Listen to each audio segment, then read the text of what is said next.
What does it actually mean to be a woman? In 2013, Amy Stevens was fired from her job as a funeral director 2 weeks after coming out as a trans woman.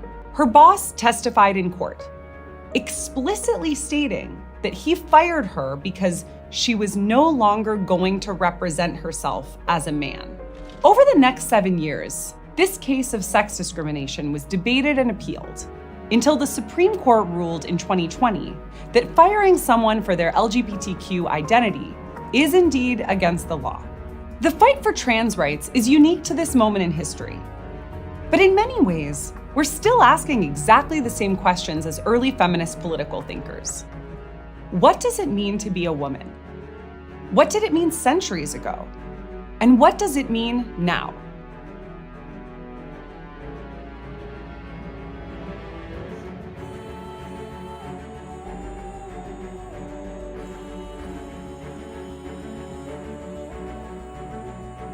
Halo semuanya, selamat datang di Podcast Muslim. Podcast yang isi obrolannya bisa serius, bisa santai, tapi yang pasti bikin kalian mikir dan ketawa tipis-tipis. Hari ini kita masuk ke tema yang banyak diminta, perspektif Islam tentang feminisme dan disorientasi seksual. Betul nih, tema ini tuh kalau kata anak sekarang gampang bikin panas dan tembel. Jadi dari awal kita tekankan podcast ini bukan buat ngejudge siapapun.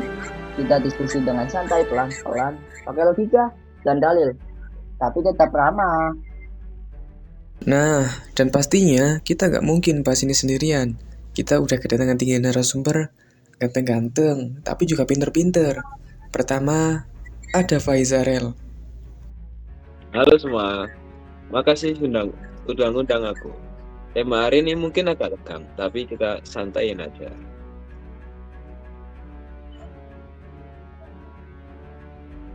Kemudian ada juga Maulana, yang biasanya analisisnya tajam kayak cutter. Semoga nggak nyayat perasaan orang ya. Senang bisa mengobrol bareng lagi. Dan terakhir, ada Bagus, orang yang paling sering dapat DM pertanyaan aneh-aneh dari pendengar kita. Iya betul tuh. Kemarin ada yang nanya apakah jin bisa feminis. Saya bengong dong 5 menit. Lanjut. Oke, kita mulai perlahan-lahan supaya audiens nggak keburu bingung atau kepanasan. Kita mulai definisi dulu sebelum masuk ke isu orientasi seksual yang lebih berat. Pertanyaan pertama nih, apa sebenarnya makna feminisme? Feminisme dalam perspektif Islam. Oke, kita langsung kepada pertanyaannya. Pertanyaan pemanas nih. Feminisme menurut Islam itu apa sih? Biar orang nggak asal tuduh. Jadi gini, menurut saya, Islamic Feminism, kalau istilah akademiknya, itu bukan gerakan yang meniru feminisme barat, tapi lebih ke mengembalikan posisi perempuan sesuai ajaran Islam yang sebenarnya. Banyak orang tuh nggak sadar bahwa Islam dulu itu sudah memberi hak perempuan yang dunia lain belum punya. Contohnya, 1. Islam itu memberi hak perempuan untuk menerima mahar secara pribadi. Terus, Islam juga memberi hak waris yang jelas. Islam juga memberi hak untuk menolak pernikahan. Dan yang terakhir, Islam juga memberi hak pendidikan. Bahkan Rasulullah menyuruh semua umat, baik itu laki-laki ataupun perempuan, untuk belajar. Kalau feminisme modern itu ingin equal opportunity dalam segala aspek, Islam juga keadilan. Hanya saja di Islam, keadilan tidak berarti menyeragamkan peran biologis dan sosial. Islam mengakui fitrah laki-laki dan perempuan itu tidak sama, tapi keduanya saling melengkapi. Betul, saya setuju. Tapi menurut saya penjelasan Faizarel ini kurang mencakup kompleksitas feminisme modern. Feminisme hari ini itu luas banget alirannya. Ada liberal feminis, ada kultural feminisme, ada ekofeminis, ada Islamic feminis, versi akademik, dan seterusnya. Jadi, kalau kita bilang feminisme itu bertentangan dengan Islam, Kita harus hati-hati karena ada bagian feminisme yang sejalan dengan Islam, melawan kekerasan, memperjuangkan hak pendidikan, menolak praktik tidak adil terhadap perempuan. Tapi ada juga bagian yang memang tidak kompatibel, seperti menolak konsep keluarga atau menolak peran gender sepenuhnya. Jangan dipukul rata. Nah, saya rasa sih kalian berdua tuh udah bener ya. Tapi saya sih nambahin nih, masalahnya bukan feminismenya, tapi cara orang menggunakannya. Ada sebagian orang yang menjadikan feminisme itu sebagai identitas, bukan alat analisis. Mereka tuh jadi gampang nih kayak melihat laki-laki itu sebagai musuhnya. Tapi di sisi lain ada juga kelompok yang terlalu takut sama kata feminisme. Padahal substansinya Islami banget, keadilan, perlindungan, keseimbangan hak dan kewajiban. Kalau mau jujur sih, Islam itu prinsip keadilan gender ya. Hanya aja caranya itu bukan dengan membuat semuanya seragam, tapi memberikan porsi sesuai fitrahnya masing-masing.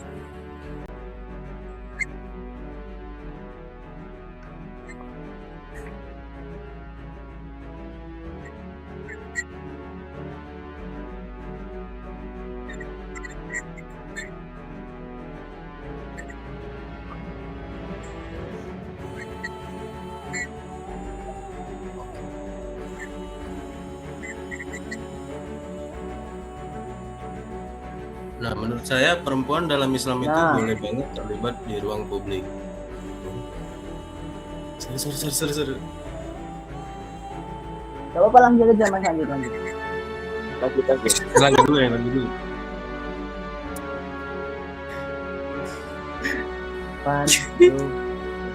Nah, penting nih. Karena banyak orang yang mengira Islam membatasi perempuan. Nah, Mungkin perempuan Mas dalam Maulana bisa Islam itu menjawab. boleh banget terlibat di ruang publik. Sejarah mencatat banyak contoh. Yang pertama, Aisyah adalah rujukan hadis terbesar di masanya. Kedua, Ummu Salamah sering menjadi penasihat dalam peristiwa politik. Ketiga, Khadijah adalah pengusaha besar. Keempat, perempuan ikut berperang sebagai perawat bahkan pelindung pasukan. Jadi, kalau hari ini ada yang bilang perempuan harus diam di rumah, itu interpretasi sempit. Islam hanya memberi batasan adab, bukan larangan. Batasan itu mencakup yang pertama, menjaga interaksi tetap profesional, menjaga aurat, tidak berlaku tabarruj. Yang keempat, tidak berkhalwat, tapi bekerja berpendidikan, berdiskusi, berkarir, semua itu boleh. Nah, saya setuju nih sama jawaban Mas Maulana. Tapi saya mau koreksi tentang pemahaman umum, yaitu banyak orang menafsirkan boleh itu menjadi harus. Ada garis tipis antara kesempatan dan kewajiban. Islam tidak memaksa perempuan berkarir di publik, tapi Islam juga tidak melarang. Jadi ukurannya bukan modernitas, tapi maslahat. Saya pengen nambahin ya satu hal yang paling banget sering dilupain nih. Lingkungan sosial kita itu sering banget atau bahkan bisa dibilang tuh nggak aman bagi perempuan ya. Kayak ada pelecehan, stereotip, dan proporsi gaji yang nggak adil dan sebagainya lah. Seringkali juga bukan agama nih yang menghalangi perempuan ke ruang publik, tapi kondisi masyarakatnya. Dalam konteks ini tuh nilai Islam tentang kehormatan perempuan seharusnya dijadikan standar ya di masyarakat, bukan sebagai alasan mengekang, tapi sebagai alasan membangun ruang publik yang aman. Itu sih menurut saya. Oke, setuju banget nih. Dan ini jadi teguran buat para laki-laki juga kan. Kalau bilang ingin ikut Islam ya bangun ruang publik yang aman buat semua. Itu bukan cuma buat cowok. Pertanyaan yang ketiga nih kita masuk. Apa pandangan Islam terhadap pandangan Islam tentang orientasi seksual yang menyimpang? Oke.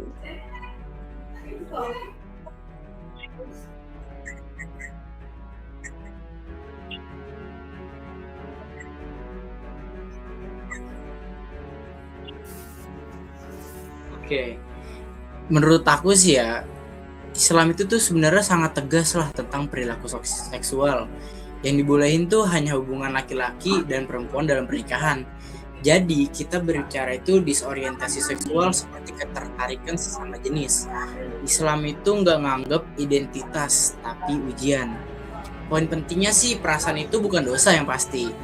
Yang dilarang itu perilakunya, bukan perasaannya.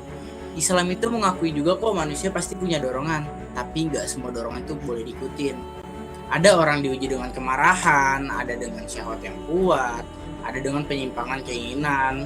Ujian itu tuh bukan aib, tapi arena buat kita berjuang. Betul banget tuh, saya setuju bahwa perasaan bukan dosa, tapi saya ingin meluruskan bagi sebagian orang orientasi seksual itu terasa seperti bagian dari identitas mereka yang paling dalam. Jadi, ketika kita berdiskusi, kita harus tetap lembut. Sikap Islam tetap tegas soal larangan, tapi Islam tidak pernah menginstruksikan untuk membenci orang yang diuji. Empati itu bagian dari dakwah. Jawabannya bagus banget, tapi saya ingin menekankan hal yang penting nih. Islam tidak membenarkan perilaku LGBT, tapi Islam juga tidak memerintahkan kita untuk mengasingkan atau menindas pelakunya. Kalau kita benar-benar mengikuti Rasulullah, dakwah itu harus lembut, menghargai martabat manusia, tidak merendahkan, dan tidak mempermalukan.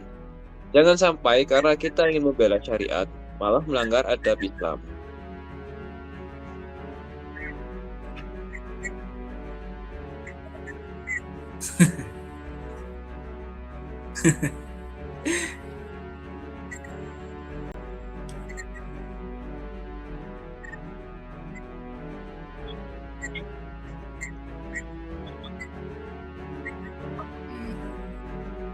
Baik, saya izin menjawab ya.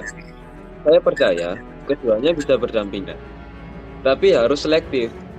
Islam itu punya framework yang jelas. Feminisme bisa menjadi alat analisis sosial, tapi bukan standar moral. Yang jadi standar tetap Quran dan Sunnah. Kalau feminisme berbicara tentang keadilan, anti kekerasan, peningkatan pendidikan perempuan, hal itu sejalan dengan Islam.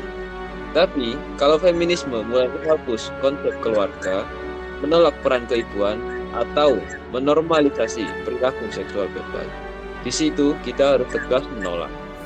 Nah, kalau menurut aku nih ya, jangan terlalu kaku lah. Kita tuh bisa belajar dari manapun kan.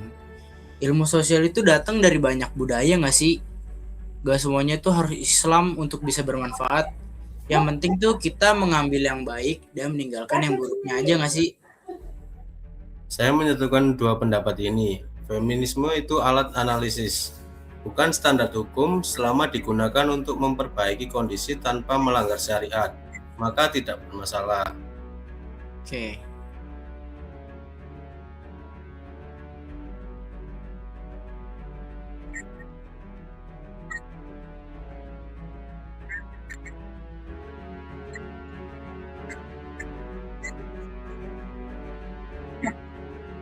Iya. Oke, izin menjawab.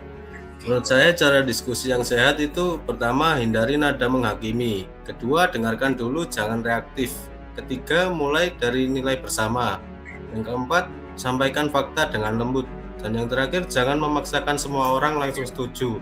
Diskusi itu butuh waktu. Nah, setuju banget. Tapi saya mau tambahkan ya, ada saat dimana kita harus tegas. Kalau diskusinya sudah masuk ke wilayah merusak akidah atau moral, kita harus bilang, ini salah. Tapi penyampaiannya harus tetap santun. Iya betul sih. Tapi itu pokoknya nih jangan mulai diskusi dari perbedaan lah. Tapi kita mulai dari titik temunya dulu. Baru setelah itu kita masuk ke isu yang lebih sensitifnya. Menurut aku sih gitu ya.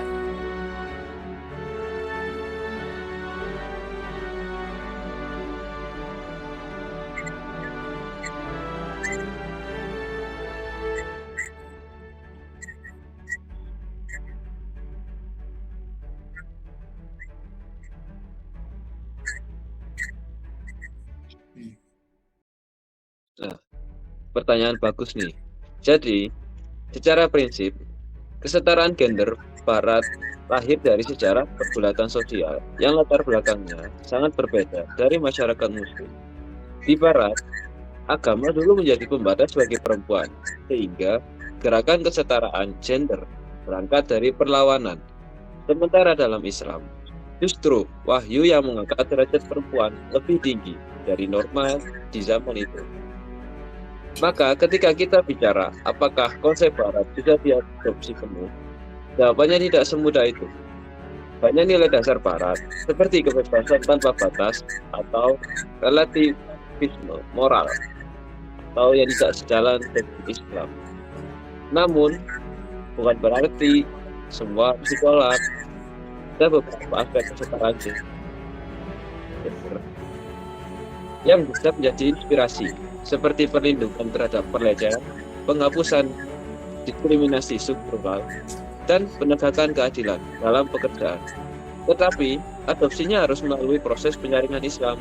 Kita mengadopsi yang sesuai, bukan menelan mentah-mentah. Saya setuju sih, tapi saya pikir-pikir kita juga harus akui konsep kesetaraan barat menghasilkan sistem sosial yang lebih adil dalam beberapa aspek, seperti akses pendidikan atau peluang karir. Jadi jangan terlalu defensif. Kita bisa belajar banyak dari sana sepanjang tidak menabrak nilai syariat. Nah, iya betul juga tuh, tapi saya izin nambahin juga ya. Kadang tuh umat Islam nih menolak banget nih konsep kesetaraan barat. Bukan karena bertentangan dengan Islam ya, tapi karena tidak cocok aja dengan budaya lokal. Jadi kita perlu bedain nih antara budaya dan agama. Itu penting sih. Oke, kita lanjut ke pertanyaan berikutnya ya. Bagaimana Islam memandang gerakan body autonomy dan kebebasan menentukan tubuh sendiri, di mana banyak negara barat mereka menggunakan sebuah ideologi demokrasi agar mereka bisa memilih sesuai kemauannya sendiri. Oke, izin menjawab Mas. Dalam Islam, tubuh manusia adalah amanah dari Allah. Kita diberi kebebasan, tetapi bukan kemilikan penuh. Konsep my body, my rules tidak bisa diterima secara absolut. Islam mengatur apa yang boleh dan tidak boleh dilakukan terhadap tubuh, seperti larangan merusak tubuh, larangan hubungan zina, atau aturan berpakaian. Semua itu bukan untuk membatasi kebebasan, tetapi menjaga martabat manusia. Namun, Islam juga memberi ruang kontrol terhadap tubuh dalam batasan yang sehat. Misalnya, perempuan boleh menolak sentuhan orang lain. Perempuan memiliki hak atas kesehatan reproduksi, dan perempuan punya hak untuk menjaga keselamatan tubuhnya dari kekerasan. Jadi, Islam tidak menolak autonomi, tetapi autonomi yang bertanggung jawab.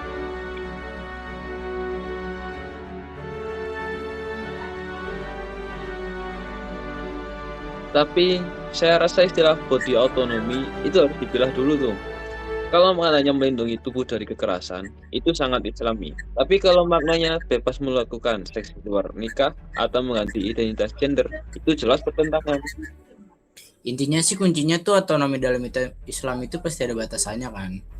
Dan batas itu tuh bukan untuk ngekang, tapi melindungi. Aku gitu ya.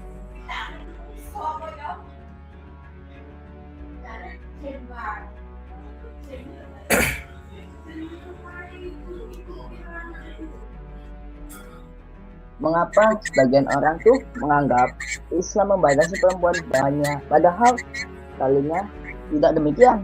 Mungkin bisa nih dioperasi sedikit, mas. Iya, saya izin jawab nih mas nih.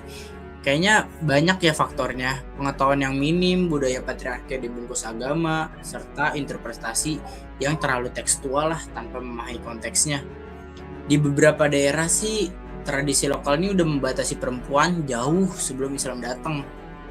Ketika Islam tiba tuh pembatasan itu tetap dipertahankan lalu dilekatkan ke dalam Islam, seolah-olah Islam tuh yang merintahin, padahal itu dari budaya lokal kan. Nah, Islam ini sebenarnya sangat progresif lah, daripada masa Nabi juga perempuan tuh sangat aktif kan dalam kegiatan sosial dan keagamaan. Tapi karena budaya dan politik setelah itu berbeda-beda, sebagian masyarakat tuh memaknai ajaran Islam nih secara sempit. Akhirnya tuh lahirlah persepsi bahwa Islam tuh membatasi, padahal syariatnya tuh nggak kayak gitu kan. Betul banget tuh. Masalahnya bukan Islam, tapi tafsir yang bias. Kadang orang lebih percaya tradisi ketimbang dalil. Setuju. Makanya literasi itu penting. Kalau paham dalil, kita tahu mana yang ajaran Islam asli dan mana yang budaya. Wah. Terima kasih nih operasinya. Mungkin bisa lanjut kali ya ke pertanyaan ke-9. Bagaimana sih Islam tuh mengatur hubungan laki-laki dan perempuan agar tetap profesional? Oke. Ini pertanyaan yang bagus nih. Jadi, Islam itu mengatur interaksi bukan untuk mengasihkan laki-laki dan perempuan, tetapi menjaga profesionalitas. Misalnya aturan untuk tidak berdua-duaan, mungkin pembatasan sentuhan fisik, atau menjaga bahasa agar tidak menggoda. Semua itu membuat interaksi tetap sehat dan tidak menimbulkan fitnah. Justru aturan ini mendorong keadilan karena bila interaksi bebas tanpa batas, seringkali perempuan yang jadi korban. Dalam dunia modern, kita tetap bisa bekerja bersama tanpa masalah. Yang penting sadar Islam tidak meminta pemisahan total, tapi dan ada banyak itu sangat detail, mulai dari ekspresi, intonasi bicara, hingga cara berpakaian. Tujuannya itu yaitu cuma satu, menciptakan ruang profesional untuk semua. Iya itu betul banget tuh. Tapi kadang orang tuh mengartikannya terlalu ekstrim gak sih? Banyak orang yang tahu tuh kayak begitu. Misalnya tuh kayak ngelarang perempuan tuh bicara sama laki-laki.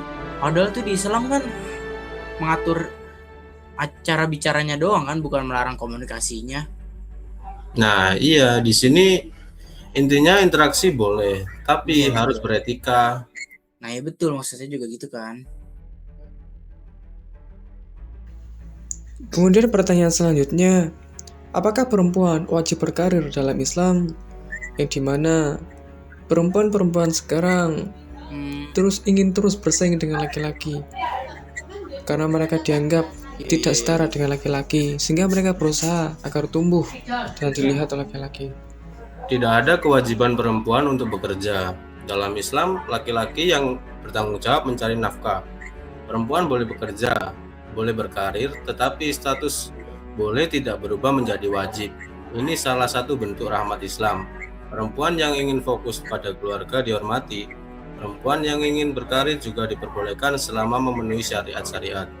Namun, perempuan berkarir bisa menjadi kebutuhan di beberapa situasi, terutama bila ia seorang single mother atau keluarganya membutuhkan tambahan nafkah. Dalam situasi seperti ini, bekerja bukan hanya boleh, tetapi bisa menjadi bagian dari kewajibannya sebagai penolong keluarga. Nah, tapi yang banyak salah kaprah tuh. Misalnya perempuan yang tidak bekerja, tak produktif. Padahal membina keluarga juga merupakan pekerjaan yang besar. Nah dan juga nih ya, perempuan yang memilih bekerja tuh tingkat lebih rendah lah tingkat keagamaannya.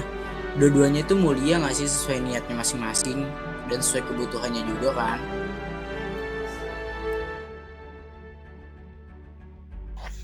Kemudian pertanyaan selanjutnya, bagaimana Islam memandang peran ayah dan ibu dalam mendidik anak? Agar kedua belah pihak, ayah dan ibu, memberikan porsi yang seimbang kepada anaknya. Menarik nih, Islam tuh membagi perannya secara proporsional ya, bukan kaku. Ibu punya kelembutan dan kasih sayang yang lebih tinggi, sehingga Islam tuh memberi ibu tuh kedudukan lebih besar atau lebih tinggi dalam mengasuh anak. Tapi itu bukan berarti ayah nggak penting. Justru ayah tuh memikul peran dalam kepemimpinan, keteladanan moral, serta perlindungan finansial. Dia menafkahi kan. Namun ya, pembagian peran itu bukan tembok yang bisa ditembus, yang nggak boleh ditembus. Ayah tuh boleh kok ngurus anak, ibu juga boleh kok ikut mencari nafkah, selama itu nggak mengabaikan fungsi utamanya. Pembagian tugas ini tuh bisa lebih fleksibel nggak? Lebih fleksibel lah. Kuncinya tuh bukan siapa yang melakukan apa, tapi nilai apa yang ditanamkan. Menurut aku sih gitu ya. Betul banget tuh. Intinya jangan terlalu saklek. Kadang kondisi keluarga berbeda, ada ayah yang lebih sabar, ada ibu yang lebih tegas. Iya betul. Nah, tetap tujuan utama itu satu doang. Pendidikan anak adalah menciptakan keluarga yang sakinah, bukan mempertahankan stereotip. Boleh lanjut. Aku ada pertanyaan sih, ini menarik sih. Feminisme dalam masyarakat Muslim, mungkin ada yang bisa jawab. Oke, tantangan ya Mas. Jadi tantangan terbesarnya itu adalah polarisasi sih. Kalau membahas feminisme, ada kelompok yang alergi berat dan ada yang justru terlalu memuja sehingga lupa prinsip agamanya. Diskusi jadi tidak sehat karena semua pihak tuh sudah punya prasangka. Akhirnya substansinya hilang, yang muncul hanyalah sentimen doang. Selain itu, narasi feminisme yang viral di media sosial kadang terlalu dangkal. Banyak quotes tuh yang bergaya empowerment yang sebenarnya bertentangan dengan niat Islam, tapi disukai karena terdengar keren tuh. Hal ini bikin umat bingung membedakan mana yang Islami dan mana yang sekedar slogan. Iya tuh saya juga lihat banyak kok orang terseret narasi tanpa memahami konsepnya, tanpa nggak tahu konteksnya apa. Media sosial nih mempercepat misinformasi sih menurutku.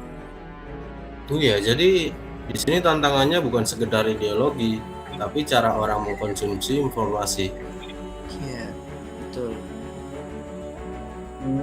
Jadi gitu ya. Makasih deh. Oke, sekarang lanjut ke pertanyaan pertama yang ke-13. Apakah laki-laki bisa menjadi bagian dari gerakan keadilan gender dalam Islam? Tentu bisa, bahkan harus. Dalam Islam, keadilan gender bukan tugas perempuan saja. Laki-laki punya tanggung jawab menjaga hak perempuan, melindungi mereka dari kezaliman, dan memastikan sistem sosial bekerja dengan baik. Nabi Muhammad sendiri adalah keteladanan keadilan gender.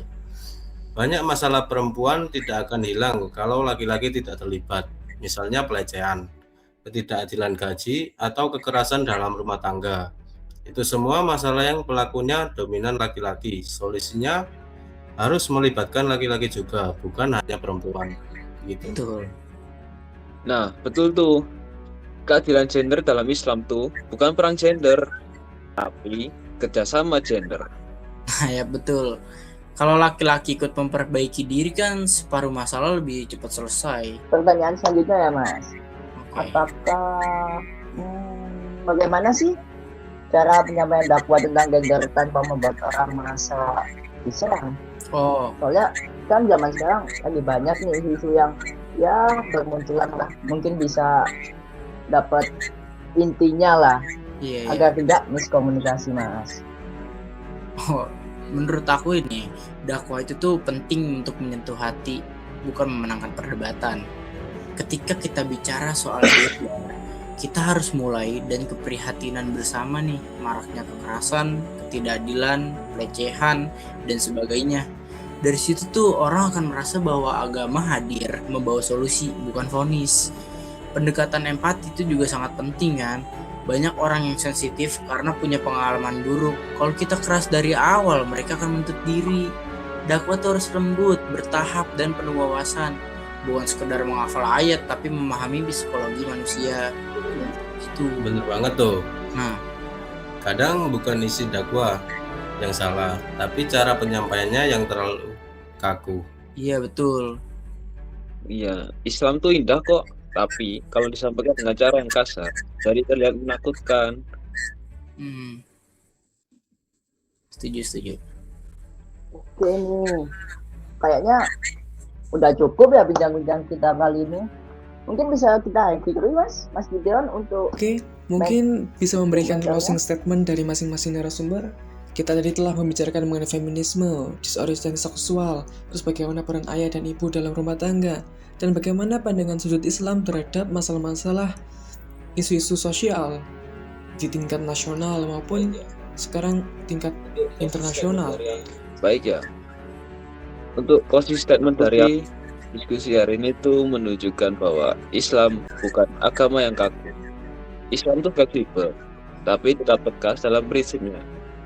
Harapan saya, kita semua mau belajar lebih dalam agar tidak terjebak antara ekstrem liberal dan ekstrim konservatif.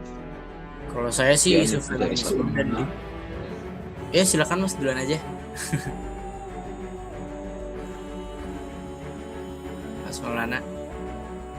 Menurut saya, justru Islam itu elastis, tapi tidak cair. Artinya bisa beradaptasi, tapi tidak kehilangan bentuk.